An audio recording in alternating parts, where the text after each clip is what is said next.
Yes, and this is how we're starting off the show with some fashion. I am coming to you from the Kenyan fashion story, which is a story of the Kenyan fashion designer getting to showcase their craft, getting to showcase what they do best.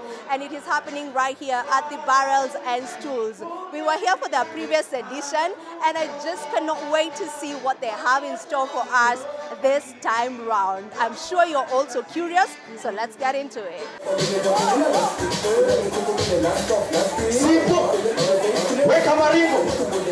Barrels and Stools came alive this past weekend as fashion lovers, creators, and enthusiasts of fashion generally gathered for the Kenyan fashion story.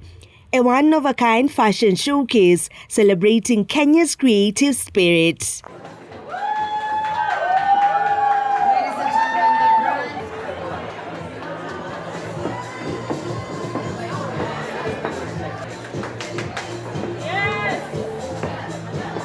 Unlike traditional runway shows, this event invited designers not only to exhibit their work, but also to tell the stories behind their collections. Today, the collection we present to you here is called Reclaimed Identity, and we are trying to show people that a good thing can come from something that people discard out there.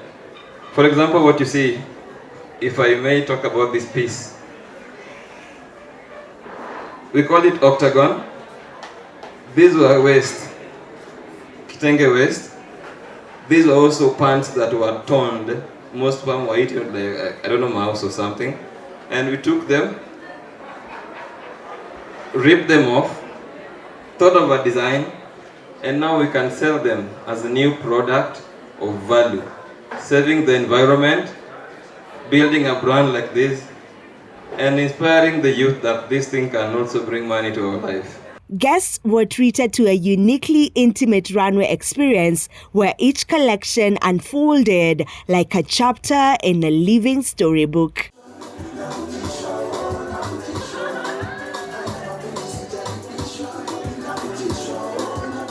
From bold contemporary streetwear to intricately crafted traditionally inspired garments, gowns that spoke for themselves, and crochet outfits that just were it.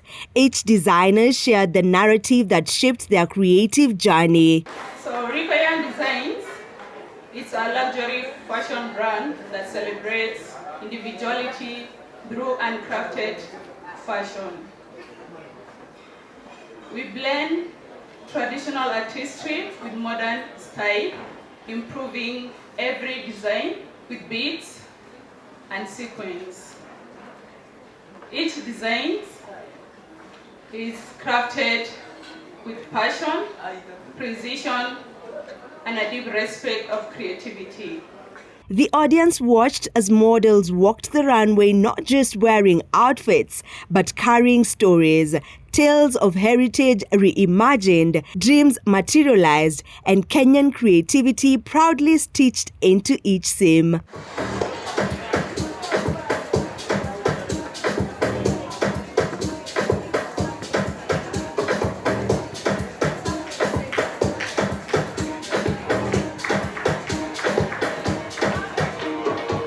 In this edition, it wasn't just about the Kenyan designer.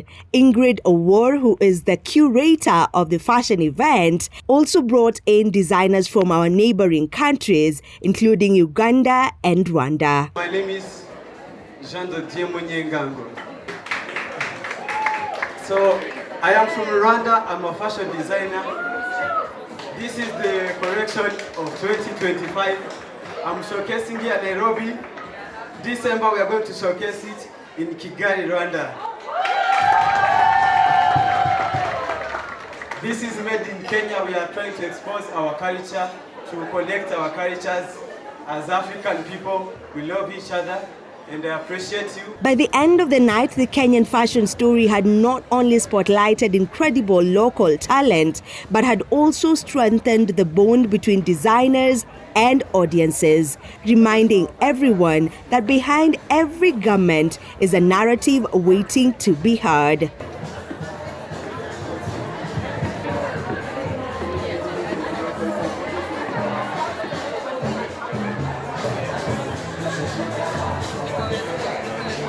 With its warm energy, inspiring conversations, and unforgettable creative moments, the event marked another beautiful step forward for Kenya's fashion scene. I was never meant to be a designer.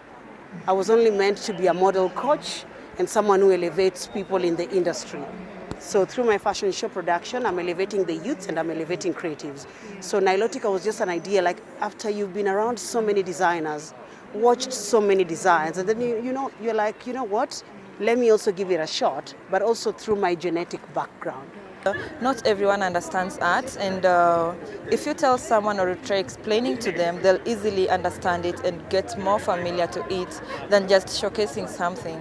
But if they get to interact and get a more personalized way with their fashion and their creations, they get more understanding of it and appreciate it better. So this show, for me, I feel it's a better way of understanding designers' perspective and also our creativity. Yeah, it's easy to explain it. I mean, I come from the modeling world, so fashion is something that we all in the modeling world appreciate. But I also appreciate local fashion. Like what I'm wearing is local. We need to do more with fashion. It's a big employment opportunity. When we talked about reviving Rivertex, the first thing I did was to do a fashion show using only Rivertex fabric. And you could accessorize, and it was such a success. So we need to really look at employment. We've got a lot of youth that are unemployed. How can we get them into the employment? We can get them into the employment because we use our local fabric, we grow our cotton, we make our own dyes, and then we produce our own garments. And it's only through that we'll perfect it, And I think, anytime I see young people taking the initiative to do something that will enable them earn an income, I come and I support it.